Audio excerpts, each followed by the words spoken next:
ਸਤਿ ਸ਼੍ਰੀ ਅਕਾਲ ਜੀ। News Asia Punjabi ਦੇਖ ਰਹੇ ਹੋ ਤੁਸੀਂ ਤੇ ਮੈਂ ਹਾਂ ਕੁਲਵੰਤ ਸਿੰਘ। ਮੈਂ ਔਰ ਡਾਕਟਰ ਨਵਦੀਪ ਸਿੰਘ ਠਾਕੁਰ BAMS ਨੇ ਕਾफ़ੀ ਦੇਰ ਤੋਂ ਜਿਹੜੇ 15-16 ਸਾਲ ਤੋਂ ਜਿਹੜੀ ਇਹ ਆਯੁਰਵੇਦ ਦੀ ਪ੍ਰੈਕਟਿਸ ਵੀ ਕਰ ਰਹੇ ਨੇ। ਆਪਾਂ ਇਹਨਾਂ ਤੋਂ ਜਾਣਨ ਦੀ ਕੋਸ਼ਿਸ਼ ਕਰਦੇ ਹਾਂ ਕਿ ਸਰੀਰ ਦੇ ਵਿੱਚ ਸਭ ਤੋਂ ਅਹਿਮ ਜਿਹੜੀ ਬਿਮਾਰੀ ਜਿਹੜੀ ਬਿਮਾਰੀ ਨਾ ਹੋ ਕੇ ਵੀ ਬਿਮਾਰੀ ਦਾ ਰੂਪ ਧਾਰਨ ਕਰ ਚੁੱਕੀ ਹੈ, ਉਹ ਕਬਜ਼ ਆਖਰ ਹੁੰਦੀ ਕਿਉਂ ਹੈ, ਅਤੇ ਕਬਜ਼ ਜਿਹੜੀ ਜਦੋਂ ਹੁੰਦੀ ਹੈ ਅਤੇ ਉਸ ਤੋਂ ਬਾਅਦ ਅੱਗੇ ਕਿਹੜੀਆਂ ਬਿਮਾਰੀਆਂ ਜਿਹੜੀਆਂ ਨੇ ਉਹਦੇ ਨਾਲ ਜੁੜੀਆਂ ਹੋਈਆਂ ਨੇ। ਕੀ ਕਬਜ਼ ਇੱਕੋ ਤਰ੍ਹਾਂ ਦੀ ਹੁੰਦੀ ਹੈ? ਕੀ ਕਬਜ਼ ਜਿਹੜੀ ਹੈ ਉਹ ਸਰੀਰ ਦੇ ਵਿੱਚ ਕੋਈ ਖਰਾਬੀ ਆ ਜਾਣ ਕਰਕੇ ਕਬਜ਼ ਹੁੰਦੀ ਹੈ, ਜਾਂ ਫਿਰ ਉਹਦੇ ਪਿੱਛੇ ਕੋਈ ਹੋਰ ਕਾਰਨ ਹੁੰਦੇ ਨੇ? ਕੀ ਕਬਜ਼ ਨੂੰ ਸਿਰਫ ਮਾਡਰਨ ਮੈਡੀਸਨ ਦੇ ਨਾਲ ਹੀ ਆਪਾਂ ਰੋਕ ਸਕਦੇ ਹਾਂ, ਜਾਂ ਫਿਰ ਕਬਜ਼ ਨੂੰ ਜਿਹੜਾ ਆਪਾਂ ਕੋਈ ਹੋਰ ਵੀ ਜਿਹੜੇ ਉਹਦੇ ਤਰੀਕੇ ਕਰ ਸਕਦੇ ਹਾਂ, ਆਯੁਰਵੇਦ ਦੇ ਵਿੱਚ ਵੀ ਹੈਗੇ ਨੇ, ਜਾਂ ਫਿਰ ਕੁਝ ਘਰੇਲੂ ਨੁਸਖਿਆਂ ਦੇ ਨਾਲ ਵੀ ਆਪਾਂ ਕਬਜ਼ ਜਿਹੜਾ ਉਹ ਠੀਕ ਕਰ ਸਕਦੇ ਹਾਂ? ਕਬਜ਼ ਵੱਡੀ ਬਿਮਾਰੀਆਂ ਨੂੰ ਰੂਪ ਨੂੰ ਜਨਮ ਨਾ ਦੇ ਦੇਵੇ, ਇਸ ਤੋਂ ਆਪਾਂ ਕਿਵੇਂ ਬਚ ਸਕਦੇ ਹਾਂ? ਡਾਕਟਰ ਸਾਹਿਬ, ਤੁਹਾਡਾ ਨਿਊਜ਼ ਏਸ਼ੀਆ ਪੰਜਾਬੀ ਦੇ ਬਹੁਤ ਬਹੁਤ ਸਵਾਗਤ ਹੈ ਜੀ। ਸਤਿ ਸ਼੍ਰੀ ਅਕਾਲ ਜੀ, ਸਾਰੇ ਸਰੋਤਿਆਂ ਨੂੰ ਪਿਆਰ ਭਰੀ ਨਮਸਕਾਰ।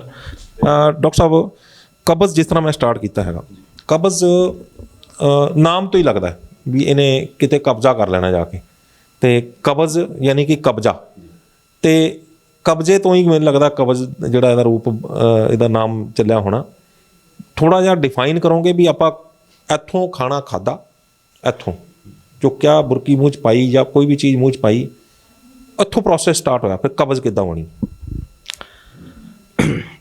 ਕਬਜ਼ ਦੀ ਵੈਸੇ ਅੱਛੀ ਡੈਫੀਨੇਸ਼ਨ ਪਹਿਲਾਂ ਹੀ ਤੁਸੀਂ ਦੇ ਦਿੱਤੀ ਹੈ, ਕਬਜ਼ਾ ਕਰਨਾ।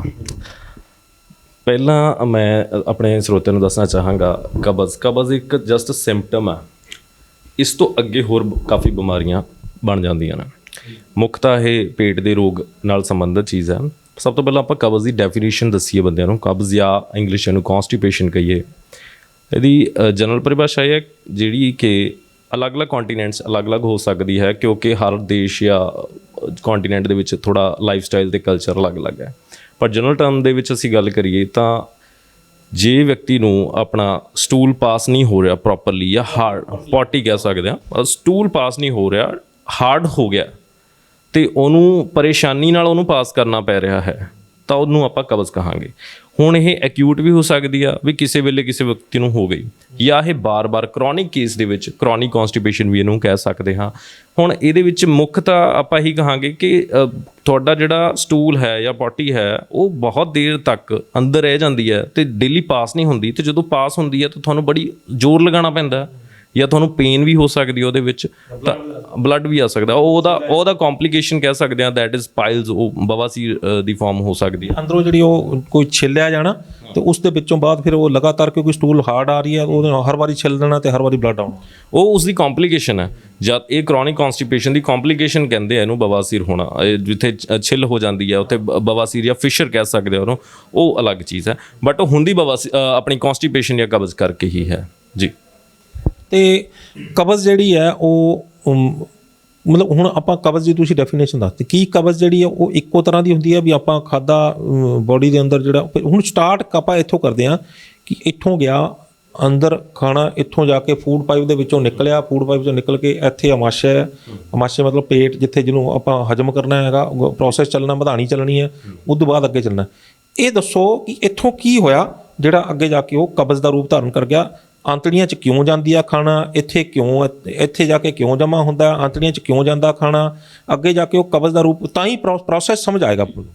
ਸਭ ਤੋਂ ਪਹਿਲਾਂ ਮੈਂ ਸਰੀਰਕ ਪ੍ਰਣਾਲੀ ਦੇ ਤੌਰ 'ਤੇ ਸਮਝਾਉਣਾ ਕਬਜ਼ ਦੇ ਵਿੱਚ ਹੁੰਦਾ ਕੀ ਹੈ। ਬੇਸਿਕਲੀ ਦੇਖੋ, ਜੋ ਵੀ ਸਾਡਾ ਡਾਈਜੈਸ਼ਨ ਜਾਂ ਆਪਣੀ ਪਾਚਨ ਕਿਰਿਆ ਹੈ, ਉਹ ਸਾਡੇ ਮੂੰਹ ਤੋਂ ਹੀ ਸ਼ੁਰੂ ਹੋ ਜਾਂਦੀ ਹੈ। ਜਦੋਂ ਵੀ ਅਸੀਂ ਕੋਈ ਚੀਜ਼ ਖਾਂਦੇ ਹਾਂ, ਸਾਡੇ ਜਿਹੜੇ ਸੈਲੀਵਰੀ ਗਲੈਂਡ ਹੈ, ਯਾਨੀ ਕਿ ਜਿਨ੍ਹਾਂ ਤੋਂ ਆਪਣਾ ਥੁੱਕ ਬਣਦਾ ਹੈ, ਜਦੋਂ ਅਸੀਂ ਉਹਨੂੰ ਚਬਾਉਂਦੇ ਹਾਂ, ਉਹਦੇ ਵਿੱਚ ਪੂਰੀ ਤਰ੍ਹਾਂ ਉਸਦੇ ਵਿੱਚ ਮਿਕਸ ਹੁੰਦਾ ਹੈ, ਉੱਥੋਂ ਹੀ ਸਾਡੀ ਡਾਈਜੈਸ਼ਨ ਹੋਣੀ ਸ਼ੁਰੂ ਹੋ ਜਾਂਦੀ ਹੈਗੀ ਆ। ਉਹ ਫਿਰ ਫੂਡ ਪਾਈਪ ਰਾਹੀਂ ਹੁੰਦਾ ਹੋਇਆ ਸਾਡੇ ਪੇਟ ਦੇ ਵਿੱਚ ਆਮਾਸ਼ਯ, ਯਾਨੀ ਕਿ ਜਿਹੜੀ ਸਮਾਲ ਇੰਟੈਸਟਾਈਨ ਤੋਂ ਹੁੰਦਾ ਹੋਇਆ ਪਕਵਾਸ਼ਯ, ਯਾਨੀ ਲਾਰਜ ਇੰਟੈਸਟਾਈਨ ਦੇ ਵਿੱਚ ਜਾਂਦਾ। ਇਸ ਪਹਿਲਾਂ ਆਮਾਸ਼ਯ 'ਚ ਜਾ ਕੇ ਕੀ ਕਰਦਾ, ਉਹ ਮੈਂ ਪ੍ਰੋਸੈਸ ਨਹੀਂ ਜਾਣਾ, ਮੈਂ ਨਾ ਤੁਸੀਂ ਉਹਦੇ ਵਿੱਚ ਚਲੇ ਜਾਓ ਵੀ ਉੱਥੇ ਜਾ ਰਿਹਾ ਕੀ ਹੋ ਰਿਹਾ। ਉਹ ਦੇਖੋ, ਸਾਰੀ ਪ੍ਰੋਸੈਸ ਦੇ ਵਿੱਚ ਬੇਸਿਕਲੀ ਗੱਲ ਕੀ ਹੁੰਦੀ ਆ ਕਿ ਜਿਹੜਾ ਸਾਡੀ ਬਾਡੀ ਦਾ ਕੰਮ ਹੈ, ਉਸਨੇ ਉਸ ਜਿਹੜਾ ਵੀ ਚੀਜ਼ ਤੁਸੀਂ ਖਾਈ ਹੈ, ਉਸਦੇ ਨਿਊਟ੍ਰੀਐਂਟਸ ਨੂੰ ਐਬਜ਼ੋਰਬ ਕਰਨਾ, ਉਹਦਾ ਜਿਹੜਾ ਰਸ ਹੈਗਾ ਉਸਨੂੰ ਐਬਜ਼ੋਰਬ ਕਰਨਾ, ਤਾਂ ਕਿ ਸਾਡੇ ਸਰੀਰ ਨੂੰ ਉਸਦਾ ਪੋਸ਼ਕ ਤੱਤਵ ਮਿਲ ਸਕਣ। ਜਦੋਂ ਸਾਡਾ ਲਾਰਜ ਇੰਟੈਸਟਾਈਨ ਦੇ ਵਿੱਚ ਫੂਡ ਜਾਂਦਾ ਹੈ ਤਾਂ ਉਸ ਦੇ ਵਿੱਚ ਜਾ ਕੇ ਕੀ ਹੁੰਦਾ ਹੈ ਕਿ ਉਸ ਦੇ ਵਿੱਚ ਜਿਹੜਾ ਵਾਟਰ ਕੰਟੈਂਟ ਹੈ ਉਹ ਐਬਜ਼ੌਰਬ ਹੋਣਾ ਸ਼ੁਰੂ ਹੋ ਜਾਂਦਾ ਹੈ, ਕਿਉਂਕਿ ਉਹਦੇ ਵਿੱਚੋਂ ਜੂਸ ਦੀ ਫਾਰਮ ਚੋਂ ਕੱਢਣਾ ਤੇ ਉਹ ਵਾਟਰ ਕੰਟੈਂਟ, ਉਹ ਜੂਸ ਜਿਹੜਾ ਉਹ ਵਾਟਰ ਕੰਟੈਂਟ ਦੇ ਰੂਪ 'ਚ ਬਾਹਰ ਨਿਕਲਦਾ। ਬਿਲਕੁਲ, ਉਹਨੂੰ ਐਬਜ਼ੌਰਬ ਕਰਦੀ ਜਾਂਦੀ ਹੈ ਤਾਂ ਕਿ ਉਸ ਤੋਂ ਪੂਰੀ ਤਰ੍ਹਾਂ ਐਬਜ਼ੌਰਬ ਕਰ ਲਵੇ ਉਸ ਤੋਂ ਸਾਰੇ ਪੋਸ਼ਕ ਤੱਤਵ। ਲਿੰਫੈਟਿਕ ਸਿਸਟਮ ਤਾਂ ਹੀ ਐਕਟੀਵੇਟ ਹੋਏਗਾ, ਲਿੰਫ ਜਿਹੜਾ ਉਹ ਪੋਸ਼ਕ ਤੱਤਵ ਸਾਰੇ ਉਸ ਤੋਂ ਐਬਜ਼ੌਰਬ ਹੋ ਜਾਣ, ਤੇ ਜਦ ਉਹ ਐਬਜ਼ੌਰਬ ਹੁੰਦਾ ਜਾਂਦਾ ਹੈ ਤਾਂ ਫਿਰ ਜਦੋਂ ਤੱਕ ਉਸ ਤੋਂ ਬਾਅਦ ਉਹ ਮਲਾਸ਼ੇ ਤੱਕ ਪਹੁੰਚਦਾ ਹੈ ਤਾਂ ਉਸ 'ਚ ਵਾਟਰ ਕੰਟੈਂਟ ਬਹੁਤ ਘੱਟ ਜਾਂਦਾ ਹੈ, ਜਿਸ ਕਾਰਨ ਉੱਥੇ ਬਹੁਤ ਸੋਲਿਡ ਫਾਰਮ ਦੇ ਵਿੱਚ ਬਣ ਜਾਂਦਾ ਹੈ। ਤੇ ਜਦੋਂ ਸਖਤ ਹੋ ਗਿਆ, ਸੋਲਿਡ ਫਾਰਮ 'ਚ ਹੋ ਗਿਆ, ਕਿਸੇ ਵੀ ਸੋਲਿਡ ਚੀਜ਼ ਨੂੰ ਬਾਹਰ ਕੱਢਣਾ ਥੋੜਾ ਮੁਸ਼ਕਿਲ ਹੁੰਦਾ ਹੈਗਾ, ਤਾਂ ਉਸ ਫਾਰਮ ਦੇ ਵਿੱਚ ਉਸ ਨੂੰ ਅਸੀਂ ਕਹਿ ਸਕਦੇ ਹਾਂ ਕੌਂਸਟੀਪੇਸ਼ਨ ਜਾਂ ਕਬਜ਼ ਹੋ ਗਈ ਹੈ। ਹੁਣ ਇਹਦੇ ਵਿੱਚ ਦੋ ਚੀਜ਼ਾਂ ਨੇ। ਹੁਣ ਆਯੁਰਵੇਦ ਦੇ ਵਿੱਚ ਅਗਨੀ ਦੀ ਬੜੀ ਪ੍ਰਧਾਨਤਾ ਮੰਨੀ ਜਾਂਦੀ। ਅਗਨੀ ਕਹਿੰਦੇ ਆ ਜਠਰਾਗਨੀ, ਯਾਨੀ ਕਿ ਜੋ ਡਾਈਜੈਸਟਿਵ ਫਾਇਰਸ ਹੈ। ਜੇ ਕਿਸੇ ਵਿਅਕਤੀ ਦੀ ਜਠਰਾਗਨੀ ਯਾਨੀ ਡਾਈਜੈਸਟਿਵ ਫਾਇਰ ਅੱਛੀ ਹੈ ਤਾਂ ਉਹ ਕਿਸੇ ਵੀ ਚੀਜ਼ ਨੂੰ ਪਚਾ ਲੈਂਦਾ ਹੈ ਤੇ ਉਹਨੂੰ ਈਜ਼ੀਲੀ ਪਾਸ ਆਊਟ ਵੀ ਕਰ ਦਿੰਦਾ ਹੈ। ਪਰ ਜੇ ਤੁਹਾਡੀ ਜਠਰਾਗਨੀ ਯਾਨੀ ਕਿ ਡਾਈਜੈਸ਼ਨ ਹੀ ਪੂਅਰ ਹੈ ਤਾਂ ਉਸ ਕਰਕੇ ਵੀ ਤੁਹਾਨੂੰ ਕੌਂਸਟੀਪੇਸ਼ਨ ਹੋ ਸਕਦੀ ਹੈ, ਕਿਉਂਕਿ ਜੇ ਕੋਈ ਚੀਜ਼ ਡਾਈਜੈਸਟ ਹੀ ਨਹੀਂ ਹੋਏਗੀ ਫਿਰ ਉਹ ਅੱਗੇ ਸਮੱਸਿਆ ਦਾ ਕਾਰਨ ਬਣੇਗੀ।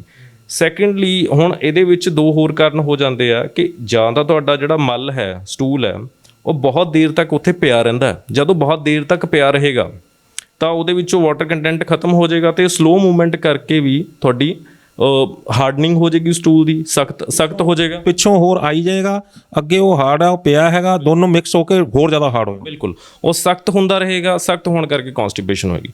ਦੂਜੇ ਕੇਸ 'ਚ ਕੀ ਹੁੰਦਾ ਕਿ ਤੁਹਾਡੀ ਇੰਟੈਸਟਾਈਨ ਯਾਨੀ ਕਿ ਜਿਹੜੀ ਇੰਟੈਸਟਾਈਨ ਜਿਹਦੇ ਵਿੱਚ ਸਾਰਾ ਕਿ ਖਾਣਾ ਐਬਜ਼ੌਰਬ ਹੋਣਾ ਹੈ, ਉਹਦੀ ਮੂਵਮੈਂਟ ਹੀ ਬਹੁਤ ਸਲੋ ਹੈਗੀ ਆ। ਕਈ ਕੇਸਿਸ ਦੇ ਵਿੱਚ ਦੇਖਿਆ ਬਹੁਤ ਸਲੋ ਮੂਵਮੈਂਟ ਕਰਕੇ ਉਹ ਖਾਣਾ ਉੱਥੇ ਬੜੀ ਦੇਰ ਤੱਕ ਪਿਆ ਰਹਿੰਦਾ ਹੈ, ਜਿਹਦੇ ਕਰਕੇ ਬੰਦੇ ਨੂੰ ਕੌਂਸਟੀਪੇਸ਼ਨ ਹੁੰਦੀ ਹੈ। ਤਾਂ ਤੇ ਤੀਜੇ ਕੇਸਿਸ ਦੇ ਵਿੱਚ ਏਜ ਰਿਲੇਟਡ ਕੇਸ ਹੋ ਸਕਦੇ ਆ, ਜਿਨ੍ਹਾਂ ਦੇ ਵਿੱਚ ਤੁਹਾਡੇ ਪੈਲਿਕ ਫਲੋਰ ਦੇ ਮਸਲ ਯਾਨੀ ਕਿ ਜਿਹੜਾ ਗੁਦਦਵਾਰ ਹੈ ਉਹਦੇ ਆਸ-ਪਾਸ ਕੁਝ ਮਸਲ ਹੈ ਜਿਨ੍ਹਾਂ ਨਾਲ ਤੁਸੀਂ ਉਹਨਾਂ ਨੂੰ ਕੰਸਟਰਕਟ ਕਰਦੇ ਹੋ ਜਾਂ ਹੋਲਡ ਕਰਦੇ ਹੋ, ਉਹ ਏਜ ਨਾਲ ਵੀਕ ਹੋ ਜਾਂਦੇ ਆ। ਔਰਤਾਂ ਦੇ ਵਿੱਚ ਕਈ ਵਾਰ ਬੱਚੇਦਾਨੀ ਦਾ ਯੂਟਰਸ ਦਾ ਪ੍ਰੋਲੈਪਸ ਕਰਕੇ ਵੀ ਉਹ ਵੀਕ ਹੋ ਜਾਂਦੇ ਹੈਗੇ ਆ, ਜਿਹਦੇ ਕਰਕੇ ਵੀ ਕਈ ਵਾਰ ਕੌਂਸਟੀਪੇਸ਼ਨ ਹੋ ਜਾਂਦੀ ਆ। ਇਹ ਤਾਂ ਰਹੇ ਜਿਹੜੇ ਪ੍ਰਣਾਲੀ, ਜਿਹੜੀ ਸਾਡੀ ਸਰੀਰਕ ਪ੍ਰਣਾਲੀ ਹੈ ਖਰਾਬ ਹੋਣ ਕਰਕੇ। ਜੀ, ਤੁਸੀਂ ਇੱਕ ਗੱਲ ਕੀਤੀ ਹੈ ਕਿ ਜਿਹੜਾ ਆਪਾਂ ਜੋ ਅੰਦਰੋਂ ਮਲ ਜਾ ਰਿਹਾ ਉਹਦੀ ਮੂਵਮੈਂਟ ਸਲੋ ਹੈ, ਸਲੋ ਮੂਵਮੈਂਟ। ਹੁਣ ਕੋਈ ਵੀ ਚੀਜ਼ ਨੂੰ ਮੂਵਮੈਂਟ ਕਰਾਉਣ ਲਈ ਉਸ ਨੂੰ ਕੁਛ ਨਾ ਕੁਛ ਆਪਾਂ ਨੇ ਰੁਪਈਏ, ਰੇੜੇ ਜਾਂ ਕੁਛ ਕੋਈ ਲਿਕੁਇਡ ਜਾਂ ਕੋਈ ਇਹੋ ਜਿਹੀ ਚੀਜ਼ ਦੇਣੀ ਪਊਗੀ ਜਿਹਦੇ ਨਾਲ ਉਹ ਅੱਗੇ ਮੂਵ ਕਰੇਗੀ। ਕੀ ਆਪਣੀ ਜਿਹੜੀ ਇੰਟੈਸਟਾਈਨ ਹੈ ਉਹਦੇ ਅੰਦਰ ਕੁਛ ਉਹਦੇ ਦੁਆਰ, ਜਿਹੜੀ ਉਹਦੀ ਦੀਵਾਰਾਂ ਦੇ ਨਾਲ ਕੁਛ ਲਿਕੁਇਡ ਚਿਕਨਾਹਟ ਜਾਂ ਕੁਛ ਇਸ ਤਰ੍ਹਾਂ ਦੀ ਚੀਜ਼ ਹੁੰਦੀ ਹੈ ਜਿਹਦੇ ਨਾਲ ਮੂਵਮੈਂਟ ਹੁੰਦੀ ਹੈ, ਜਾਂ ਉਹ ਚਿਕਨਾਹਟ ਖਤਮ ਹੋ ਜਾਂਦੀ ਹੈ ਤਾਂ ਕਰਕੇ ਹੁੰਦਾ ਇਹ ਚੀਜ਼? ਬਿਲਕੁਲ, ਦੇਖੋ ਇਸ ਦੇ ਵਿੱਚ ਤੁਹਾਡੀ ਜਿਹੜੀ ਲਾਈਫ ਸਟਾਈਲ ਦੇ ਵਿੱਚ ਤੁਸੀਂ ਜੋ ਖਾ ਰਹੇ ਹੋ ਉਹ ਬਹੁਤ ਮੈਟਰ ਕਰਦਾ। ਹੁਣ ਆਯੁਰਵੇਦ 'ਚ ਦੱਸਿਆ ਗਿਆ ਰੁੱਖ ਆਹਾਰ ਨਾ ਕੀਤਾ ਹੈ। ਰੁੱਖ ਆਹਾਰ ਯਾਨੀ ਕਿ ਡਰਾਈ, ਰੁੱਖਾ ਆਹਾਰ ਨਾ ਕਰੋ। ਰੁੱਖਾ ਆਹਾਰ ਕਰਨ ਨਾਲ ਕੀ ਹੁੰਦਾ, ਸਾਡੇ ਸਰੀਰ 'ਚ ਵਾਤ ਦੋਸ਼ ਵੱਧ ਜਾਂਦਾ। ਵਾਤ ਦਾ ਕੰਮ ਕੀ ਹੈ, ਕਿਸੇ ਵੀ ਚੀਜ਼ ਨੂੰ ਸੁਕਾ ਦੇਣਾ। ਜਦ ਕੋਈ ਚੀਜ਼ ਨੂੰ ਸੁਕਾ ਦੇਗਾ ਤਾਂ ਉਹ ਹਾਰਡਨਿੰਗ ਕਰੇਗਾ ਤਾਂ ਉਹਦੇ ਕਰਕੇ ਤੁਹਾਡੀ ਜਿਹੜੀ ਸਟੂਲ ਆ ਹਾਰਡ ਹੋਣ ਕਰਕੇ ਫਿਰ ਤੁਹਾਨੂੰ ਕੌਂਸਟੀਪੇਸ਼ਨ ਹੋਏਗੀ। ਤਾਂ ਇਹਦੇ ਵਿੱਚ ਤੁਸੀਂ ਜਿੱਦਾਂ ਜੇ ਤੁਸੀਂ स्निग्ध आहार ਕਰਦੇ ਹੋ, ਮਤਲਬ ਉਹਦੇ ਵਿੱਚ ਅੱਛੇ ਜਿੱਦਾਂ ਘੀ ਦੀ ਫਾਰਮ ਦਾ आप अगर आएंगे एम्स हॉस्पिटल में, hospital and institute of integral medical sciences Chandigarh Dera वसीम हॉस्पिटल है ऑन द मेन हाईवे। अगर आप आते हैं तो यहाँ पे आपको बहुत सारे कैंसर पेशेंट मिलेंगे, एंड स्टेज कैंसर पेशेंट मिलेंगे। एंड सिर्फ फ़र्क ये देखेंगे when you compare these patients with the patient in other hospital of similar kind, फ़र्क ये देखेंगे कि ये कंफर्टेबल है। दूसरा फ़र्क ये देखेंगे कि ये आपको लगेगा नहीं कि ये पेशेंट हैं, वो दर्द रहित हैं। कि शुगर, बीपी सिर्फ 7 दिन में बिना 1 रुपए की दवाई के 90% लोगों का यहाँ एम्स हॉस्पिटल चंडीगढ़ में भर्ती होकर खाने पीने को ठीक करके रिवर्स किया जा सकता है। सैकड़ों पेशेंट हो चुके हैं। अगर ज़ुबान पे लगाम है तो 3 लोगों से वास्ता नहीं पड़ेगा आपका। खाने के लिए है तो डॉक्टर से वास्ता नहीं पड़ेगा, बोलने के लिए है तो पुलिस और वकील से वास्ता नहीं पड़ेगा, और प्रोफेशनली इन तीनों से वास्ता ना पड़े तो ज़्यादा अच्छा है। दूसरा, दुनिया की कोई भी ऐसी बीमारी नहीं है जो खाने पीने से हो नहीं जाती है और फिर रेगुलेट नहीं हो सकती है। तो ये दोनों बातें वैसे ही चलती हैं। 5 पिलर्स हैं हमारे, 5 pillars: diet, medicinal plants, physical exercise या फिजिकल वर्क, माइंड मैनेजमेंट, और taking the help of various pathies, all the pathies. तो ये हम 5 पिलर्स पे काम करते हैं। जब हम इन 5 पिलर्स पे काम करते हैं तो बॉडी अंदर से जब हील होने लगती है तो थायराइड की समस्या जो अपने आप ही ठीक होने लगती है। चंडीगढ़ में भारत का पहला इंटीग्रेटेड मेडिकल साइंसेज का हॉस्पिटल शुरू किया गया है, जिसका नाम हिम्स रखा गया है, hospital and institute of integrated medical sciences, जहां एलोपैथी, आयुर्वेद, होम्योपैथी, नेचुरोपैथी सब एक ही साथ पेशेंट को ठीक करने के उद्देश्य से काम करती है सारी पैथी। इसमें डॉक्टर विश्वरूप राय चौधरी, डॉक्टर अमर सिंह आजाद, डॉक्टर अवधेश पांडे, आचार्य मनीष, डॉक्टर खादर फली और इन सब की पूरी नॉलेज, ट्रेनिंग और एजुकेशन को यूज किया जा रहा है। लीवर फेल हो, किडनी खराब हो, हार्ट की प्रॉब्लम हो, जोड़ों का दर्द हो, ऑटो इम्यून डिजीज हो, स्टेज 4 कैंसर हो, कोई भी ऐसी बीमारी जो डॉक्टर ने आपको लाइलाज बताई हो या आपको कोई ऑपरेशन बताया हो, तो आप हिस हॉस्पिटल हिम्स में संपर्क कर सकते हैं और बीमारी की जड़ पर काम कर सकते हैं। रहना, खाना, पीना सब अरेंजमेंट है। अभी भारत में पटियाला में, जीरकपुर, चंडीगढ़, डेराबस्सी और दिल्ली में 14 क्लिनिक शुरू हो चुके हैं, जहां पर सिर्फ खाना पीना और लाइफस्टाइल को ठीक करके बीमारियों को रिवर्स करना सिखाया जाता है। और एक हॉस्पिटल डेराबस्सी जो चंडीगढ़ में है वो शुरू हो चुका है। ये सब हिम्स के नाम से काम कर रहे हैं। तो अगर आप भी किसी गंभीर बीमारी से परेशान हैं तो जल्द संपर्क करें हिम्स हॉस्पिटल चंडीगढ़ में। ਫੈਬਰਿਕੇਟਡ ਫਾਰਮ ਦਾ ਜਾਂ ਤੁਸੀਂ ਹਾਈ ਫਾਈਬਰ ਇਨਟੇਕ ਰੱਖਦੇ ਹੋ ਵੀ ਤੁਹਾਡੇ ਖਾਣੇ 'ਚ ਫਾਈਬਰ ਕੰਟੈਂਟ ਜ਼ਿਆਦਾ ਹੈ, ਜਿਹਦੇ ਵਿੱਚ ਫਰੂਟਸ ਹੈ, ਸੈਲਡਸ ਹੈ ਜਾਂ ਫਿਰ ਤੁਹਾਡੇ ਜਿਹੜੇ ਮਿਲਟਸ ਵਾਲੇ ਅੰਨ ਹੈਗੇ, ਅਨਾਜ ਹੈਗੇ ਆ, ਤਾਂ ਇਹਨਾਂ ਦੇ ਨਾਲ ਤੁਹਾਡੀ ਜਿਹੜੀ ਆ ਵਾਟਰ ਜਿਹੜੀ ਐਬਜ਼ੌਰਪਸ਼ਨ ਜਿਹੜੀ ਵਾਟਰ ਜਿਹੜਾ ਸੁੱਕ ਜਾਂਦਾ ਤੁਹਾਡੇ ਮਲ 'ਚੋਂ ਉਹ ਨਹੀਂ ਹੋਏਗਾ, ਤਾਂ ਉਹਦੇ ਕਰਕੇ ਵੀ ਤੁਸੀਂ ਕੌਨਸਟੀਪੇਸ਼ਨ ਤੋਂ ਰਿਲੀਵ ਕਰ ਸਕਦੇ ਹੋ। ਇਹਦੇ ਵਿੱਚ ਹੁਣ ਕਈ ਲੋਕ ਅੱਜ ਕੱਲ੍ਹ ਜੰਕ ਫੂਡ ਬਹੁਤ ਜ਼ਿਆਦਾ ਖਾਂਦੇ ਹੈਗੇ ਆ, ਨੌਨ ਵੈਜ ਬਹੁਤ ਖਾਂਦੇ ਆ, ਐਲਕੋਹਲ ਬਹੁਤ ਲੈਂਦੇ ਆ, ਇਹ ਬੜਾ ਮੁੱਖ ਕਾਰਨ ਬਣ ਚੁੱਕਾ ਅੱਜ ਕੱਲ੍ਹ ਕੌਨਸਟੀਪੇਸ਼ਨ ਦਾ। ਕਿਉਂਕਿ ਜਦ ਤੁਸੀਂ ਇੱਦਾਂ ਦਾ ਖਾਣਾ ਖਾਓਗੇ ਜੰਕ ਫੂਡ ਜਿਹੜਾ ਕਿ ਆਲਰੇਡੀ ਡਰਾਈ ਆ, ਪ੍ਰਜ਼ਰਵੇਟਿਵਸ ਹੈ, ਉਹਦੇ ਵਿੱਚ ਕੈਮੀਕਲਸ ਹੈਗੇ ਆ, ਤੇ ਨੌਨ ਵੈਜ ਵੀ ਕਾਫੀ ਜ਼ਿਆਦਾ ਤੁਹਾਡੀ ਜਿਹੜੇ ਸਟੂਲ ਨੂੰ ਡਰਾਈ ਕਰ ਦਿੰਦਾ ਹੈਗਾ, ਤਾਂ ਇਹ ਕਾਰਨ ਵੀ ਤੁਹਾਡੇ ਲਾਈਫ ਸਟਾਈਲ ਦੇ ਬਣ ਜਾਂਦੇ ਆ ਜਿਹੜੇ ਕਿ ਕੌਨਸਟੀਪੇਸ਼ਨ ਦਾ ਕਾਰਨ ਬਣਦੇ ਆ। ਅੱਛਾ, ਇੱਕ ਚੀਜ਼ ਆਪਾਂ ਅਕਸਰ ਤੁਸੀਂ ਵੀ ਤੇ ਤੁਹਾਡੇ ਨਾਲ ਲਾਈਕ ਮਾਈਂਡਡ ਵੀ, ਤੁਹਾਡੇ ਤੋਂ ਸੀਨੀਅਰ ਵੀ, ਤੁਹਾਡੇ ਤੋਂ ਜੂਨੀਅਰ ਜਿੰਨੇ ਡਾਕਟਰ ਨੇ ਉਹ ਸਾਰੇ ਹੀ ਜਦੋਂ ਇੱਕ ਗੱਲ ਕਹਿੰਦੇ ਨੇ ਖਾਣਾ ਖਾਣ ਤੋਂ ਪਹਿਲਾਂ ਸੈਲਡ ਖਾਓ ਪਲੇਟ ਭਰ ਕੇ, ਉਹਦੇ ਪਿੱਛੇ ਵੀ ਕੀ ਕਾਰਨ ਇਹੀ ਹੁੰਦਾ ਕਿ ਇੰਟੈਸਟਾਈਨ ਦੇ ਵਿੱਚ ਪਹਿਲਾਂ ਜਿਹੜੀ ਹੈ ਉਹ ਫਾਈਬਰ ਵੀ ਚਲਾ ਜਾਏ, ਵਾਟਰ ਵੀ ਚਲਾ ਜਾਏ, ਤੇ ਉਸ ਤੋਂ ਬਾਅਦ ਜਦੋਂ ਖਾਣਾ ਆਵੇ ਉਹਨੂੰ ਮੂਵ ਕਰਨ 'ਚ ਪ੍ਰੋਬਲਮ ਨਾ ਆਵੇ। ਬਿਲਕੁਲ, ਜਿਹੜੀ ਫਾਈਬਰ ਕੰਟੈਂਟ ਵਾਲੇ ਖਾਣੇ ਹੈ ਜਾਂ ਕੱਚਾ ਖਾਣਾ ਜਿਹਨੂੰ ਕਹਿ ਸਕਦੇ ਹਾਂ ਅਸੀਂ, ਸੈਲਡ ਦੇ ਫਾਰਮ ਦੇ ਵਿੱਚ ਜਾਂ ਫਰੂਟਸ ਦੇ ਫਾਰਮ 'ਚ, ਇੱਕ ਤਾਂ ਸਾਡੀ ਬਾਡੀ ਲਈ ਡਾਈਜੈਸਟ ਕਰਨਾ ਈਜ਼ੀ ਹੈ ਕਿਉਂਕਿ ਪ੍ਰੋਸੈਸ ਨਹੀਂ ਹੁੰਦਾ। ਪ੍ਰੋਸੈਸਡ ਅਨਾਜ ਵੀ ਜਿਹੜੇ ਅੱਜ ਕੱਲ੍ਹ ਨੇ ਇਹ ਡਾਈਜੈਸਟ ਕਰਨੇ ਆਸਾਨ ਨਹੀਂ ਹੈਗੇ, ਅਤੇ ਦੂਸਰਾ ਇਹਨਾਂ ਦੇ ਵਿੱਚ ਫਾਈਬਰ ਕੰਟੈਂਟ ਜ਼ਿਆਦਾ ਹੁੰਦਾ ਜਿਹਦੇ ਕਰਕੇ ਤੁਹਾਡੀ ਬਾਊਲ ਮੂਵਮੈਂਟਸ ਬਹੁਤ ਅੱਛੀਆਂ ਰਹਿੰਦੀਆਂ ਨੇ। ਹਾਂ, ਤੁਹਾਡੇ ਸਰੀਰ ਨੂੰ ਨਿਊਟ੍ਰੀਸ਼ਨ ਵਧੀਆ ਮਿਲਦਾ ਹੈਗਾ ਅਤੇ ਤੁਹਾਨੂੰ ਕੌਨਸਟੀਪੇਸ਼ਨ ਜਾਂ ਪੇਟ ਦੇ ਰੋਗ ਨਹੀਂ ਹੁੰਦੇ। ਮੈਂ ਉਹੀ ਕਹਿ ਰਿਹਾ ਨਾ, ਕਿਉਂਕਿ ਪਹਿਲਾਂ ਉਹ ਉੱਧਰ ਚਲਾ ਗਿਆ, ਅੰਦਰ ਪਾਣੀ ਵੀ ਆ ਗਿਆ, ਉਹਦੇ ਫਾਈਬਰ ਵੀ ਆ ਗਿਆ, ਦੈਨ ਉਹ ਤੋਂ ਜਿਹੜਾ ਜੋ ਕੁਛ ਆਇਆ ਉਹ ਈਜ਼ੀਲੀ ਪਾਸਡ ਆਊਟ ਹੋ ਗਿਆ। ਬਿਲਕੁਲ ਬਿਲਕੁਲ ਬਿਲਕੁਲ, ਇਸੇ ਲਈ ਹੀ ਅਸੀਂ ਕਹਿੰਦੇ ਹਾਂ ਕਿ ਹਾਈ ਫਾਈਬਰ ਕੰਟੈਂਟ ਲਿਆ ਜਾਵੇ। ਅਤੇ ਇੱਕ ਹੋਰ ਗੱਲ ਮੈਂ ਕਹਿਣੀ ਚਾਹਾਂਗਾ ਕਿ ਇਸ ਦੇ ਵਿੱਚ ਤੁਹਾਨੂੰ ਆਪਣੀ ਬਾਡੀ ਨੂੰ ਹਾਈਡਰੇਟ ਰੱਖਣਾ ਵੀ ਬਹੁਤ ਜ਼ਰੂਰੀ ਆ। ਆਪਣੇ ਪਾਣੀ ਜ਼ਿਆਦਾ ਪੀਂਦੇ ਰਿਹਾ ਕਰੋ ਵਿੱਚ ਵਿੱਚ, ਅਤੇ ਸਵੇਰੇ ਉੱਠ ਕੇ ਗਰਮ ਪਾਣੀ ਪੀਣਾ ਵੀ ਇੱਕ ਜਿਹੜੀ ਅਰਲੀ ਕੌਨਸਟੀਪੇਸ਼ਨ ਆ ਵੀ ਜਿਹੜੀ ਬਿਗਨਰਸ ਲਈ ਆ ਕਿ ਜਿਹੜੀ ਕਦੇ ਕਦਾਏ ਹੁੰਦੀ ਆ, ਤਾਂ ਉਹ ਸਵੇਰੇ ਉੱਠ ਕੇ ਗਰਮ ਪਾਣੀ ਪੀਣ ਦੀ ਆਦਤ, ਅਤੇ ਦਿਨ ਦੇ ਵਿੱਚ ਤੁਸੀਂ ਫਰੀਕੁਐਂਟਲੀ ਥੋੜ੍ਹਾ ਪਾਣੀ ਪੀਂਦੇ ਰਹੋ, ਆਪਣੇ ਆਪ ਨੂੰ ਹਾਈਡਰੇਟ ਰੱਖੋਗੇ ਜਦ ਤੁਸੀਂ, ਅਤੇ ਆਪਣੀ ਖਾਣੇ 'ਚ ਫਾਈਬਰ ਕੰਟੈਂਟ ਅੱਛਾ ਰੱਖੋਗੇ ਤਾਂ ਉਹਦੇ ਨਾਲ ਵੀ ਤੁਹਾਨੂੰ ਕੌਨਸਟੀਪੇਸ਼ਨ ਨਹੀਂ ਹੋਏਗੀ। ਕੌਨਸਟੀਪੇਸ਼ਨ ਯਾਨੀ ਕਬਜ਼ ਯਾਨੀ ਕਬਜ਼ਾ, ਉਹ ਕਬਜ਼ਾ ਜਿਹੜਾ ਉਹ ਕਈ ਵਾਰ ਤਾਂ ਇੱਦਾਂ ਹੁੰਦਾ, ਬਹੁਤ ਵਾਰ ਤਾਂ ਇੱਦਾਂ ਹੁੰਦਾ ਕਿ ਆਪਾਂ ਕੁਝ ਗਲਤ ਖਾ ਲਿਆ ਤਾਂ ਆਪਣੀ ਨਾੜੀਆਂ ਦੇ ਉੱਤੇ ਉਹਨਾਂ ਨੇ ਮਲ ਨੇ ਕਬਜ਼ਾ ਕਰ ਲਿਆ। ਬਟ ਬਹੁਤ ਸਾਰੇ ਕੇਸਾਂ ਦੇ ਵਿੱਚ ਇਹ ਜਿਹਾ ਹੁੰਦਾ ਕਿ ਕਈ ਸਾਲਾਂ ਤੋਂ ਜਿਹੜਾ ਬੰਦਿਆਂ ਨੂੰ ਜਿਹੜਾ ਉਹ ਕਬਜ਼ ਹੋਈ ਹੁੰਦੀ ਹੈ, ਉਹ ਵਿਚਾਰੇ ਬੜੇ ਤੰਗ ਹੁੰਦੇ ਨੇ, ਪੇਟ ਉਹਨਾਂ ਦਾ ਪੱਥਰ ਵਰਗਾ ਬਣਿਆ ਹੁੰਦਾ, ਹਜਮ ਉਹਨਾਂ ਨੂੰ ਹੁੰਦਾ ਨਹੀਂ, ਭੁੱਖ ਉਹਨਾਂ ਨੂੰ ਲੱਗਦੀ ਨਹੀਂ, ਹਰ ਟਾਈਮ ਗੈਸ ਜੀ ਬਣੀ ਜਾਂਦੀ ਹੈ, ਦਿਮਾਗ ਨੂੰ ਚੱਕਰ ਜਿਹੇ ਆਈ ਜਾਂਦੇ ਨੇ, ਹੈ ਨਾ। ਇਹ ਅਤੇ ਇਹਨਾਂ ਦੋਨਾਂ ਦੇ ਵਿੱਚ ਜਿਹੜਾ ਉਹ ਇੱਕ ਗੱਲ ਤਾਂ ਸਮਝ ਆ ਗਈ ਕਿ ਉਹ ਬੰਦੇ ਨੇ ਗਲਤ ਖਾਧਾ ਅਤੇ ਉਦਣ ਉਹਨੂੰ ਕਬਜ਼ ਹੋ ਗਈ ਜਾਂ 2 ਦਿਨ ਉਹਨੂੰ ਕਬਜ਼ ਰਹੀ। ਲੇਕਿਨ ਜਿਹੜੇ ਬੰਦੇ ਵਿਚਾਰੇ ਸਾਲਾਂ ਤੋਂ ਚੱਲਦੇ ਆ ਰਹੇ ਨੇ, ਉਹਨਾਂ ਦੇ ਅੰਦਰ ਕੀ ਹੋ ਗਿਆ? ਦੇਖੋ, ਇਹ ਸਾਰੀਆਂ ਇਹ ਤੁਸੀਂ ਜੋ ਗੱਲ ਕਰ ਰਹੇ ਹੋ ਇਸੇ ਨੂੰ ਕਰੋਨਿਕ ਕੌਨਸਟੀਪੇਸ਼ਨ ਕਹਿੰਦੇ ਆ ਜਾਂ ਪੁਰਾਣੀ ਕਬਜ਼ ਕਹਿ ਸਕਦੇ ਹਾਂ। ਹੁਣ ਇਹਦੇ ਪਿੱਛੇ ਬੰਦੇ ਦਾ ਪੂਰਾ ਲਾਈਫ ਸਟਾਈਲ ਹੀ ਆਪਾਂ ਮੰਨ ਸਕਦੇ ਹਾਂ। ਲਾਈਫ ਸਟਾਈਲ ਵੀ ਇਹਦੇ ਵਿੱਚ ਕਾਰਨ ਹੈ। ਕਈ ਵਾਰ ਆਪਾਂ ਕੁਛ ਦਵਾਈਆਂ ਖਾ ਰਹੇ ਹੁੰਦੇ ਹਾਂ, ਉਹਨਾਂ ਦੇ ਕਰਕੇ ਵੀ ਹੋ ਜਾਂਦਾ ਹੈ। ਅਤੇ ਕੁਛ ਕੇਸਿਸ ਦੇ ਵਿੱਚ ਕੀ ਹੈ, ਜਿੱਦਾਂ ਕੋਈ ਨਾਈਟ ਸ਼ਿਫਟਸ ਲਾ ਰਿਹਾ ਹੈਗਾ, ਰਾਤ ਨੂੰ ਬਹੁਤ ਦੇਰ ਤੱਕ ਜਾਗਣਾ ਜਾਂ ਸਟਰੈਸ ਲੈਣਾ ਜਾਂ ਕਈ ਬੰਦਿਆਂ ਦਾ ਬਹੁਤ ਸੈਡੈਂਟਰੀ ਲਾਈਫਸਟਾਈਲ ਹੁੰਦਾ ਕਿ ਜਿਨ੍ਹਾਂ ਦੇ ਵਿੱਚ ਫਿਜ਼ੀਕਲ ਐਕਟੀਵਿਟੀ ਨਾ ਦੇ ਬਰਾਬਰ ਹੈ। ਹੁਣ ਇੱਕ ਸਰਵੇ ਦੇ ਵਿੱਚ ਅਸੀਂ ਦੇਖਿਆ ਕਿ ਜਿਹੜੇ ਲੋਕ ਬਹੁਤ ਵਧੀਆ ਆਪਣੀ ਐਕਸਰਸਾਈਜ਼ ਰੂਟੀਨ ਰੱਖਦੇ ਆ, ਚਾਹੇ ਉਹ ਯੋਗਾ ਹੈ, ਪ੍ਰਾਣਾਯਾਮ ਹੈ, ਚਾਹੇ ਜਿਮ ਜਾ ਸਕਦੇ ਆ, ਚਾਹੇ ਤੁਸੀਂ ਰਨਿੰਗ ਕਰੋ, ਤਾਂ ਉਹਨਾਂ ਕੇਸਿਸ ਦੇ ਵਿੱਚ ਵੀ ਤੁਹਾਡੇ ਬਾਉਲ ਮੂਵਮੈਂਟਸ ਵੀ ਨੋਰਮਲ ਹੁੰਦੀਆਂ ਨੇ, ਤਾਂ ਉਸ ਦੇ ਨਾਲ ਵੀ ਤੁਹਾਨੂੰ ਕੌਨਸਟੀਪੇਸ਼ਨ ਵਗੈਰਾ ਨਹੀਂ ਹੁੰਦੀ। ਤੇ ਜਿਹੜੇ ਲੋਕ ਸੈਡੈਂਟਰੀ ਲਾਈਫਸਟਾਈਲ ਸਾਰਾ ਦਿਨ ਬੈਠੇ ਰਹਿਣਾ ਇੱਕ ਜਗ੍ਹਾ ਤੇ, ਤਾਂ ਉਸ ਦੇ ਵਿੱਚ ਵੀ ਇਹ ਕੌਨਸਟੀਪੇਸ਼ਨ ਹੋ ਜਾਂਦੀ ਹੈ। ਹੁਣ ਤੁਸੀਂ ਦੱਸ ਰਹੇ ਪੁਰਾਣੀ ਕਬਜ਼ ਦੇ ਵਿੱਚ ਕੀ ਹੁੰਦਾ ਹੈ, ਇਹਨਾਂ ਬੰਦਿਆਂ ਦੇ ਵਿੱਚ ਜਾਂ ਤਾਂ ਇਦਾਂ ਦਾ ਲਾਈਫਸਟਾਈਲ ਹੁੰਦਾ ਹੈਗਾ, ਕੋਈ ਐਸੋਸੀਏਟਡ ਸਿੰਪਟਮਸ ਹੁੰਦੇ ਹੈਗੇ ਆ, ਤੇ ਜਿਨ੍ਹਾਂ ਕਰਕੇ ਹੁਣ ਕਬਜ਼ ਦੇ ਨਾਲ ਉਹਨਾਂ ਨੂੰ ਫਿਰ ਜਿੱਦਾਂ ਚੱਕਰ ਆਉਣਾ, ਇੱਦਾਂ ਸਿਰ ਦੁਖਦੇ ਰਹਿਣਾ, ਜਾਂ ਇੰਡਾਈਜੈਸ਼ਨ ਹੋਣਾ, ਖਾਣਾ ਪਚਣਾ ਨਹੀਂ, ਜਾਂ ਫਿਰ ਉਹਦੇ ਕਰਕੇ ਜਿਹੜੀਆਂ ਹੁਣ ਕੌਨਸਟੀਪੇਸ਼ਨ ਤੋਂ ਅੱਗੇ ਜਿਹੜੀ ਕੰਪਲਿਕੇਸ਼ਨ ਦੱਸਾਂ ਮੈਂ ਤੁਹਾਨੂੰ, ਉਹ ਕੀ ਹੈ ਵੀ ਜਿੱਦਾਂ ਹੁਣ ਮਲ ਹੈ, ਮਲ ਤੁਹਾਡਾ ਜਿਹੜਾ ਮਲਾਸ਼ੇ ਯਾਨੀ ਕਿ ਰੈਕਟਮ ਦੇ ਵਿੱਚ ਬਹੁਤ ਦੇਰ ਤੱਕ ਪਿਆ ਰਿਹਾ, ਉਹ ਪਿਆ ਰਹੇਗਾ ਤਾਂ ਉਹਦੇ ਨਾਲ ਕੀ ਹੋਏਗਾ, ਉਹਦਾ ਜਿਹੜਾ ਪਾਣੀ ਦਾ ਕੰਟੈਂਟ ਹੈ, ਜਲੀ ਅੰਸ਼ ਜਿਹੜਾ ਉਹ ਸੁੱਕ ਜਾਏਗਾ, ਸੁੱਕਣ ਕਰਕੇ ਉਹ ਹਾਰਡ ਹੋ ਜਾਂਦਾ। ਹੁਣ ਹਾਰਡ ਚੀਜ਼ ਇੱਕ ਤਾਂ ਪਾਸ ਕਰਨੀ ਔਖੀ ਆ, ਦੂਸਰਾ ਉਹ ਤੁਹਾਡੇ ਮਲ ਦੁਆਰ ਦੇ ਨਾਲ ਰਗੜ ਲਾ ਸਕਦੀ ਆ, ਉਹਨੂੰ ਛਿੱਲ ਸਕਦੀ ਆ, ਉੱਥੇ ਤੁਹਾਨੂੰ ਇੰਜਰੀ ਕਰ ਸਕਦੀ ਆ। ਹੁਣ ਇਸੇ ਅਤੇ ਉੱਥੇ ਜਿਹੜੀਆਂ ਨਾੜਾਂ ਨੇ ਉਹ ਵੀ ਕਾਫੀ ਦੇਰ ਤੱਕ ਇਨਫਲੇਮਡ ਜਾਂ ਸੋਜਿਸ਼ ਆ ਜਾਂਦੀ ਆ, ਜਿਸ ਕਰਕੇ ਤੁਹਾਨੂੰ ਇਨ ਫਿਊਚਰ ਬਵਾਸੀਰ ਵੀ ਹੋ ਸਕਦੀ ਆ, ਜਾਂ ਫਿਸ਼ਰ ਜਾਂ ਫਿਸਟੂਲਾ ਵਰਗੀਆਂ ਗੰਭੀਰ ਸਮੱਸਿਆਵਾਂ ਵੀ ਹੋ ਸਕਦੀਆਂ ਨੇ, ਜੋ ਕਿ ਤੁਹਾਨੂੰ ਬਹੁਤ ਜ਼ਿਆਦਾ ਪਰੇਸ਼ਾਨੀ ਦਾ ਸਬਬ ਬਣ ਜਾਂਦੀਆਂ ਨੇ।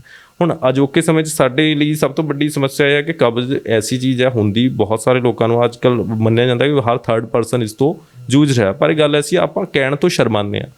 ਬਟ ਅਸੀਂ ਇਸ ਚੀਜ਼ ਤੋਂ ਬਾਹਰ ਆਈਏ, ਅਸੀਂ ਇਸ ਬਾਰੇ ਗੱਲ ਕਰੀਏ, ਕਿਉਂਕਿ ਸਾਰੇ ਪੇਟ ਦੇ ਰੋਗ ਜਿਹੜੇ ਨੇ ਉਹ ਇਸ ਸਮੱਸਿਆ ਤੋਂ ਹੀ ਸ਼ੁਰੂ ਹੁੰਦੇ ਆ।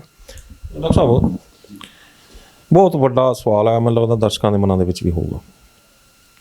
ਬੰਦੇ ਨੇ ਖਾਣਾ ਖਾਧਾ, ਨੋਰਮਲ ਪ੍ਰੋਸੈਸ ਕਿੰਨੀ ਦੇਰ ਦੇ ਵਿੱਚ ਮਲ ਬਣ ਕੇ ਬਾਹਰ ਜਿਹੜਾ ਉਹ ਨਿਕਲ ਜਾਣਾ ਚਾਹੀਦਾ? ਨੋਰਮਲ ਪ੍ਰੋਸੈਸ ਯਾਨੀ ਕਿ ਇੱਕ ਹੁੰਦਾ ਨਾ, ਇਹ ਤਾਂ ਹੋ ਨਹੀਂ ਸਕਦਾ ਵੀ ਹੁਣੇ ਖਾਧਾ ਤਾਂ ਦੂਜੀ ਵਾਰ ਨਿਕਲ ਗਿਆ, ਉਹਦਾ ਕਿੰਨੀ ਦੇਰ ਦੇ ਵਿੱਚ ਉਹ ਪ੍ਰੋਸੈਸ ਕਰਕੇ ਸਾਰਾ ਅੰਦਰ ਮਧਾਣੀ ਚੱਲੀ, ਦੈਨ ਅੰਦਰੋਂ ਉੱਥੋਂ ਜਾ ਕੇ ਲਿੰਫੈਟਿਕ ਸਿਸਟਮ ਐਕਟੀਵੇਟ ਹੋਇਆ, ਦੈਨ ਉਹਨੂੰ ਜੂਸ ਕੱਢੇ, ਜੂਸ ਕੱਢਣ ਤੋਂ ਬਾਅਦ ਜਿਹੜਾ ਉਹ ਮੂਵਮੈਂਟ ਹੋਈ ਤੇ ਉਹ ਅੱਗੇ ਨਿਕਲ ਗਿਆ।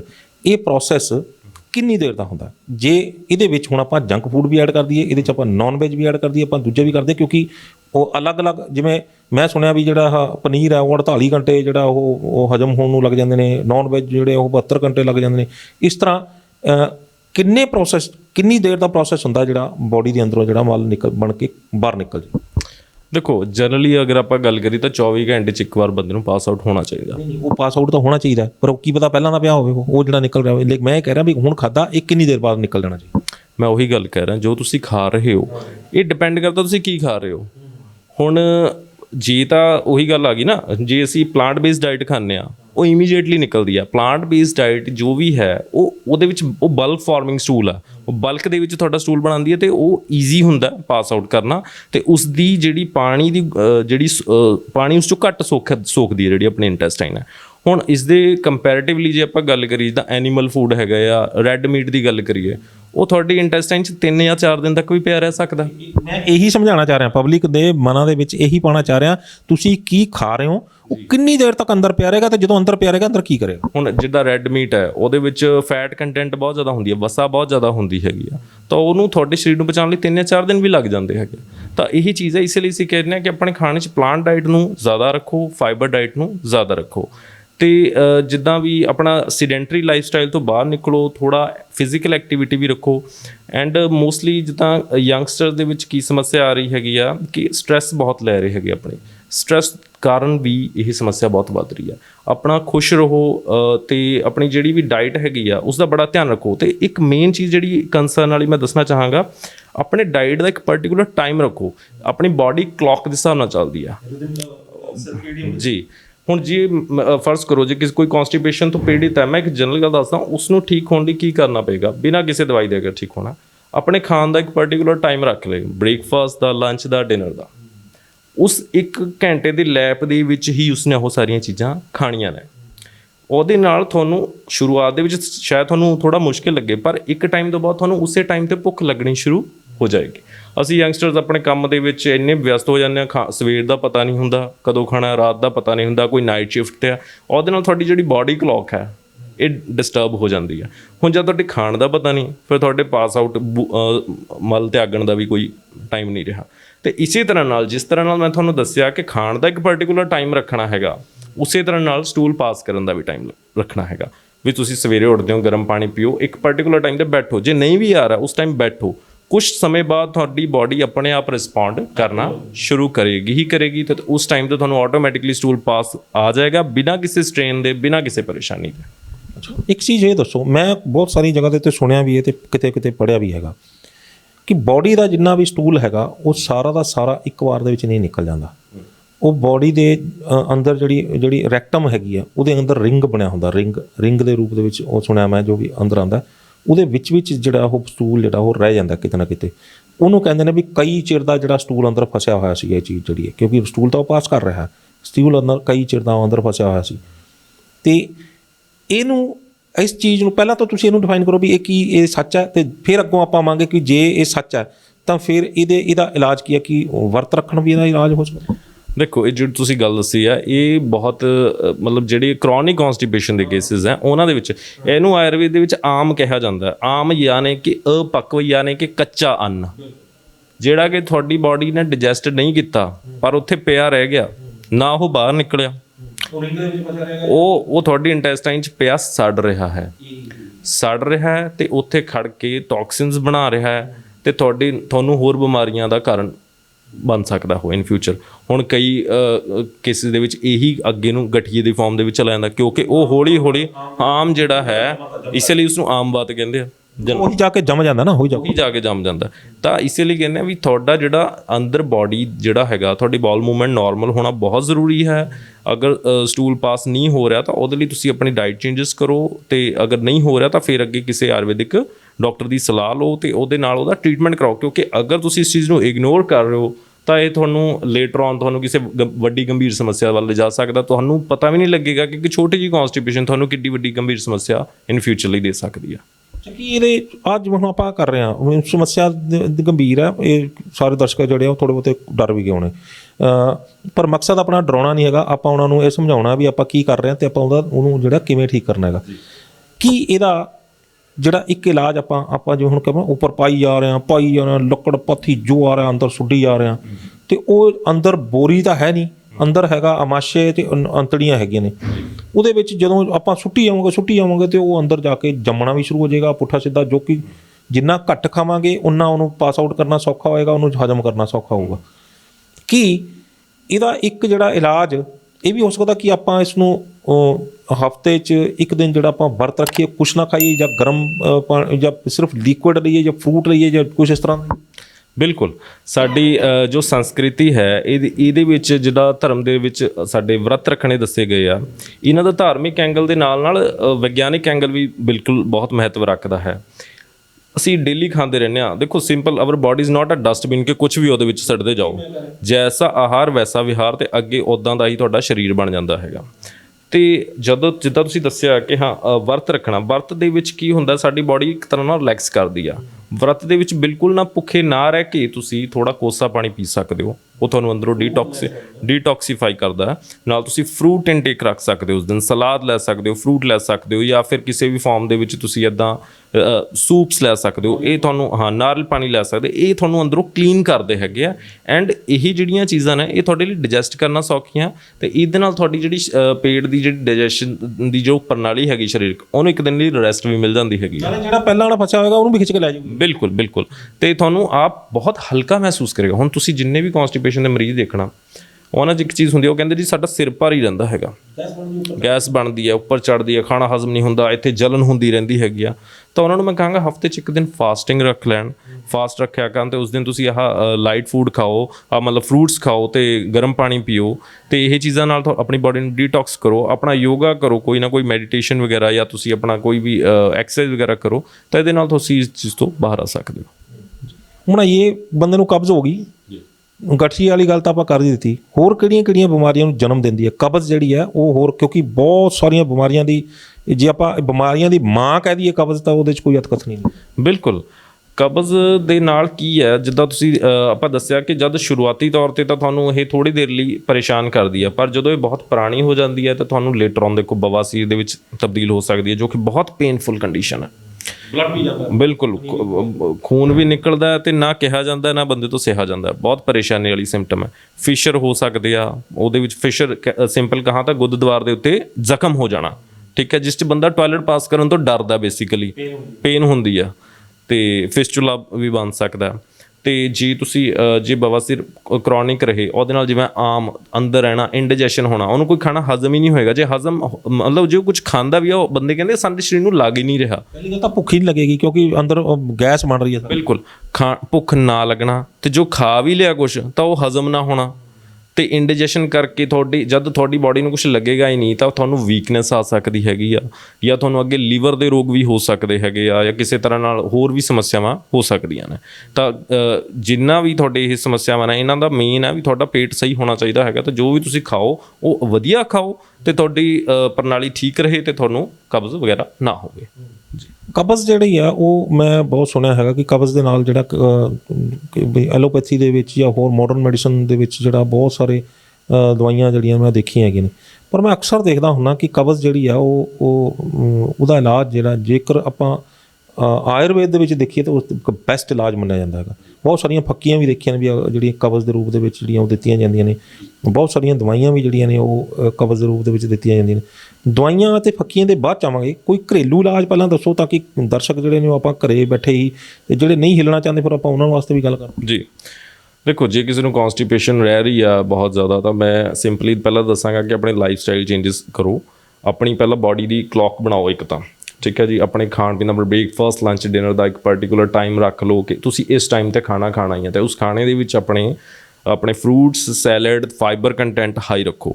ਉਹਦੇ ਵਿੱਚ ਵੀ ਜਿਹੜੇ ਅਨਾਜ ਆ ਉਹਨਾਂ ਨੂੰ ਵੀ ਜੇ ਥੋੜ੍ਹਾ ਤਬਦੀਲ ਕੀਤਾ ਜਾਵੇ, ਜਿਵੇਂ ਕਿ ਮਿਲਟਸ ਹੈਗੇ ਆ, ਬਰਾਊਨ ਰਾਈਸ ਹੈਗੇ, ਇਹਨਾਂ ਨੂੰ ਐਡ ਔਨ ਕਰੋਗੇ ਤਾਂ ਬਹੁਤ ਅੱਛਾ ਰਹੇਗਾ। ਦੂਸਰਾ, ਆਪਣੇ ਖਾਣੇ 'ਚ junk food, deep fried items ਤੇ ਨੌਨ ਵੈਜ ਨੂੰ ਜਾਂ ਪੈਕਡ ਫੂਡ ਆਈਟਮ ਜਿਹੜੀਆਂ ਨੇ, ਪ੍ਰੋਸੈਸਡ ਫੂਡ ਆਈਟਮਸ ਹੈ, ਇਹਨਾਂ ਨੂੰ ਪੂਰੀ ਤਰ੍ਹਾਂ ਬਾਹਰ ਕੱਢ ਦਿਓ। ਕਿਉਂਕਿ ਰੁੱਖਾ ਖਾਣਾ ਕੋਈ ਵੀ ਰੁੱਖਾ ਖਾਣਾ ਹੈਗਾ ਜਾਂ ਡੱਬਾ ਬੰਦ ਖਾਣਾ ਹੈਗਾ, ਇਹ ਸਾਰੀਆਂ ਚੀਜ਼ਾਂ, ਜਾਂ ਜਿਹੜਾ ਵੀ ਅਸੀਂ ਜੰਕ ਖਾਂਦੇ ਹੈਗੇ ਆ, ਮਤਲਬ ਜੋ ਸਿਰਫ ਸਵਾਦ ਲਈ ਖਾਇਆ ਜਾਂਦਾ, ਜਿਨ੍ਹਾਂ 'ਚ ਨਿਊਟ੍ਰੀਸ਼ਨ ਵੈਲਿਊ ਕੋਈ ਨਹੀਂ ਹੁੰਦੀ, ਹਾਂ ਬਿਲਕੁਲ, ਇਹਨਾਂ ਚੀਜ਼ਾਂ ਨੂੰ ਅਸੀਂ, ਜਾਂ ਮੈਦਾ ਹੋ ਗਿਆ, ਇਹਨਾਂ ਚੀਜ਼ਾਂ ਨੂੰ ਖਾਣਾ ਅਸੀਂ ਬੰਦ ਕਰ ਦਈਏ। ਸੈਕੰਡਲੀ, ਜੋ ਵੀ ਨਿਊਟ੍ਰੀਟਿਵ ਫੂਡ ਖਾ ਰਹੇ ਹੋ ਤੁਸੀਂ, ਉਹਨੂੰ ਇੱਕ ਪਾਰਟੀਕੂਲਰ ਟਾਈਮ 'ਤੇ ਖਾਣਾ, ਤਾਂ ਕਿ ਤੁਹਾਡੀ ਬਾਡੀ ਨੂੰ ਉਸ ਟਾਈਮ 'ਤੇ ਦੇਖੋ ਨੈਚੁਰਲੀ ਤੁਹਾਨੂੰ ਫਿਰ ਜਿੱਦਾਂ ਤੁਸੀਂ 1 ਜਾਂ 2 ਦੇ ਵਿੱਚ ਜੇ ਲੰਚ ਕਰਦੇ ਹੋ ਨਾ, ਤੁਹਾਨੂੰ 1-1:30 ਵਜੇ ਆਪਣੇ ਆਪ ਭੁੱਖ ਲੱਗੇਗੀ। ਤਾਂ ਉਸ ਚੀਜ਼ ਦਾ ਧਿਆਨ ਰੱਖਣਾ, ਤੇ ਇੱਕ ਪਾਰਟੀਕੂਲਰ ਟਾਈਮ ਦੇ ਉੱਤੇ ਤੁਸੀਂ ਸਵੇਰੇ ਉੱਠ ਕੇ ਗਰਮ ਪਾਣੀ ਪੀਣ ਦੀ ਆਦਤ ਪਾਓ, ਤੇ ਉਹਦੇ ਨਾਲ ਤੁਹਾਨੂੰ ਸਵੇਰੇ ਬੈਠੋ ਜ਼ਰੂਰ ਤੁਸੀਂ। ਜੇ ਨੀਂਦ ਵੀ ਆ ਰਹੀ, 2-4 ਦਿਨ ਬਾਅਦ ਤੁਹਾਡੀ ਬਾਡੀ ਆਪਣੇ ਆਪ ਰਿਸਪੌਂਡ ਕਰੇਗੀ ਹੀ ਕਰੇਗੀ। ਹੁਣ ਆਉਂਦੇ ਹਾਂ ਜਿਨ੍ਹਾਂ ਨੂੰ ਜ਼ਿਆਦਾ ਦਿੱਕਤ ਹੈਗੀ ਆ, ਤਾਂ ਉਹ ਆਪਣੇ ਘਰ ਦੇ ਵਿੱਚ ਕੀ ਕੀ ਚੀਜ਼ਾਂ ਲੈ ਸਕਦੇ ਹੈਗੇ। ਹਰੜ ਬਾਰੇ ਸਾਰੇ ਜਾਣਦੇ ਆ।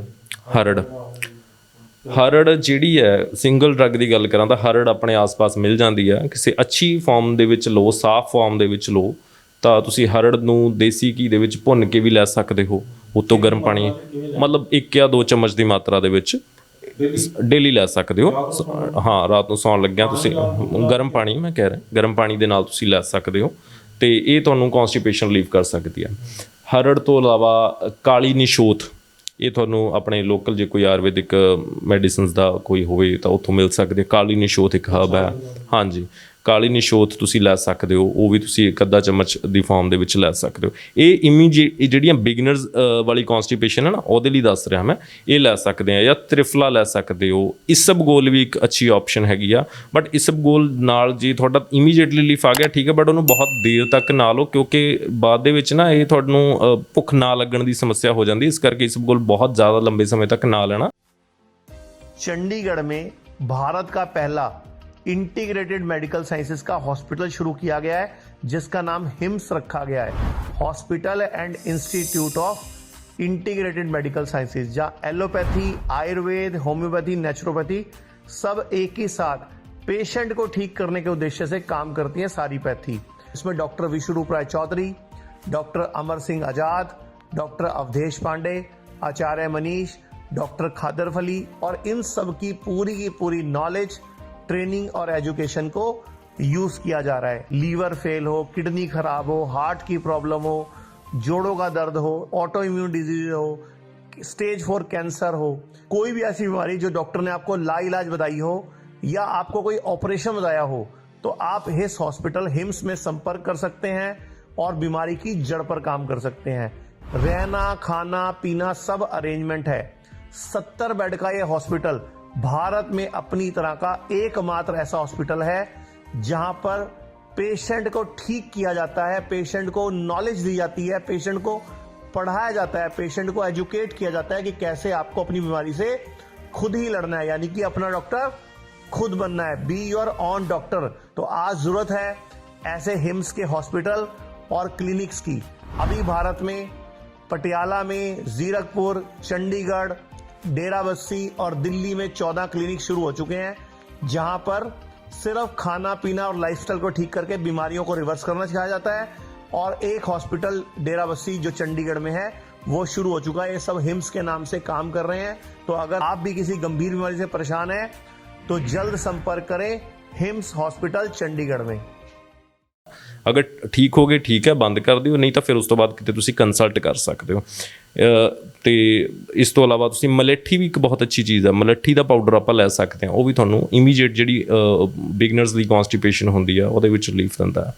ਐਂਡ ਅਮਲਤਾਸ ਦੀ ਜੋ ਫਲੀ ਆ, ਉਹਦਾ ਜਿਹੜਾ ਫਲੀ ਹੁੰਦੀ ਆ ਉਹਦੇ ਵਿੱਚੋਂ ਪਲਪ ਹੁੰਦਾ ਗੁੱਦਾ, ਇਹਨੂੰ ਵੀ ਸੁੱਖ ਵਿਰੇਚਕ ਕਿਹਾ ਗਿਆ ਸਾਡੇ ਆਯੁਰਵੇਦ ਦੇ ਵਿੱਚ। ਇਸ ਨੂੰ ਤੁਸੀਂ ਲੈ ਸਕਦੇ ਹੋ ਗਰਮ ਪਾਣੀ ਦੇ ਨਾਲ, ਤਾਂ ਉਹਦੇ ਵਿੱਚ ਵੀ ਤੁਹਾਨੂੰ ਕੌਂਸਟੀਪੇਸ਼ਨ। ਹੁਣੇ ਤੁਹਾਨੂੰ 4 ਹਰਬਸ ਗਿਣਾ ਦਿੱਤੀਆਂ, ਬਹੁਤ ਈਜ਼ੀਲੀ ਅਵੇਲੇਬਲ ਨੇ ਆਪਣੇ ਆਸ-ਪਾਸ ਨਾਰਥ ਇੰਡੀਆ ਵਿੱਚ, ਤਾਂ ਉਹ ਕਾਫੀ ਈਜ਼ੀਲੀ ਅਵੇਲੇਬਲ ਆ, ਤੁਸੀਂ ਲੈ ਸਕਦੇ ਹੋ ਅਤੇ ਇਸ ਤੋਂ ਰਿਲੀਫ ਨਿਜਾਤ ਪਾ ਸਕਦੇ ਹੋ। ਬਹੁਤੀਆਂ ਮਹਿੰਗੀਆਂ ਤਾਂ ਨਹੀਂ ਹੈਗੀਆਂ? ਨਹੀਂ ਬਿਲਕੁਲ ਆਪਣੇ ਆਸ-ਪਾਸ ਨੇ, ਕੋਈ ਐਡੀ ਸਮੱਸਿਆ ਵਾਲੀ ਗੱਲ ਨਹੀਂ ਹੈਗੀ ਜੀ। ਕਾੜਾ ਵੀ ਹੁੰਦਾ ਇਹਦੇ 'ਚ ਵੀ ਜੇ ਕਬਜ਼ ਦੇ ਵਿੱਚ? ਕਾੜਾ ਫਿਰ ਜੇ ਬੰਦੇ ਉੱਦਾਂ ਡਰਾਈ ਫਾਰਮ 'ਚ ਨਹੀਂ ਲੈ ਸਕਦੇ, ਹਰੜ ਨੂੰ ਬੋਇਲ ਕਰਕੇ ਲੈ ਸਕਦੇ ਹੈਗੇ ਆ। ਮਤਲਬ ਉਸਨੂੰ ਤੁਸੀਂ ਜਿਹੜੀ ਵੀ ਹਰਬ ਮੈਂ ਦੱਸੀ ਆ ਉਸਨੂੰ ਤੁਸੀਂ ਬੋਇਲ ਕਰਕੇ ਉਸਨੂੰ ਜਿੱਦਾਂ ਉਹ ਛਾਣ ਕੇ ਬਾਅਦ ਦੇ ਵਿੱਚ ਉਹਦਾ ਪਾਣੀ ਪੀ ਸਕਦੇ ਜਾਂ ਰਾਤ ਨੂੰ ਭਿਉਂ ਕੇ ਰੱਖ ਦੇਣ ਸਵੇਰੇ ਵੀ? ਉੱਦਾਂ ਵੀ ਲੈ ਸਕਦੇ ਹੋ। ਉਦੋਂ ਤੁਸੀਂ ਤ੍ਰਿਫਲਾ ਵੀ ਲੈ ਸਕਦੇ ਹੋ, ਰਾਤ ਨੂੰ ਭਿਉਂ ਕੇ ਰੱਖ ਲਿਆ, ਸਵੇਰੇ ਉਸਨੂੰ ਪੀ ਸਕਦੇ ਹੋ ਇੱਦਾਂ ਜੀ। ਤੇ ਆਪਾਂ ਹਿੰਮਸ 'ਚ ਬੈਠੇ ਹਾਂ, ਹਿੰਮਸ ਪਟਿਆਲਾ 'ਚ ਬੈਠੇ ਹਾਂ, ਅਤੇ ਮੈਨੂੰ ਲੱਗਦਾ ਕਿ ਇੱਥੇ ਤੁਸੀਂ ਸਾਰੇ ਬੰਦਿਆਂ ਨੂੰ ਤੁਸੀਂ ਪਤਾ ਨਹੀਂ ਭਾਰੀ ਭਰਕਮ ਜਿਹੜੇ ਕੁਛ ਨਾਮ ਲਿੱਤੇ ਨੇ, ਮੈਂ ਤਾਂ ਸੁਣਿਆ ਵੀ ਉਹਨਾਂ 'ਚ 1-2 ਪਹਿਲੀ ਵਾਰੀ ਨੇ, ਅਤੇ ਕਾਲੀ ਨਿਸ਼ੇਧ ਮੈਂ ਸੁਣਿਆ ਨਹੀਂ ਹੈਗਾ। ਇਹ ਸਾਰੇ ਨੂੰ ਨਹੀਂ ਮਿਲਣੀ, ਇਹ ਚੀਜ਼ਾਂ ਸਾਰਿਆਂ ਨੂੰ ਨਹੀਂ ਮਿਲਣੀਆਂ। ਮੈਂ ਕਹਿੰਦਾ ਜੀ ਚਲੋ ਈਜ਼ੀਲੀ ਵੀ ਹੁਣ ਕਈ ਹਿੱਲਣਾ ਵੀ ਨਹੀਂ ਚਾਹੁੰਦੇ ਹੁੰਦੇ। ਮੈਂ ਸਾਰਿਆਂ ਤੋਂ with all respect to others ਮੈਂ ਫਿਰ ਵੀ ਕਹਾਂਗਾ ਵੀ ਬਹੁਤ ਸਾਰੇ ਬੰਦੇ ਕਹਿਣਗੇ ਯਾਰ ਕਿਹੜਾ ਲੈਣ ਜਾਊਗਾ। ਕਿ ਤੁਹਾਡੇ ਕੋਲ ਕੁਝ ਇਸ ਤਰ੍ਹਾਂ ਦੀਆਂ ਦਵਾਈਆਂ ਵੀ ਹੋਣਗੀਆਂ ਜਿਹੜੀਆਂ ਕਿ ਜਿਹੜਾ ਨਹੀਂ ਜਾਣਾ ਚਾਹੁੰਦਾ ਫਿਰ ਆਹ ਲੈ ਜੇ? ਦੇਖੋ ਇਹ ਜੋ ਮੈਂ ਦੱਸੀਆਂ ਚੀਜ਼ਾਂ ਇਹ ਮੈਂ ਆਪ ਕਹਿ ਰਿਹਾ ਕਿ ਬਿਗਨਰਸ ਲਈ ਹੈ। ਜੇ ਤੁਹਾਨੂੰ ਐਕਿਊਟ ਕੌਂਸਟੀਪੇਸ਼ਨ ਆ ਵੀ ਕਦੇ ਕਦਾਈ ਹੋਈ ਤਾਂ ਆਪਾਂ ਰਿਲੀਫ ਲੈ ਲਿਆ, ਬਟ ਅਗਰ ਇਹ ਕਰੋਨਿਕ ਵੱਲ ਜਾ ਰਹੀ ਹੈ ਤਾਂ ਇਹਨਾਂ ਨੂੰ ਲੰਬਾ ਸਮਾਂ ਨਹੀਂ ਲੈਣਾ ਹੈਗਾ।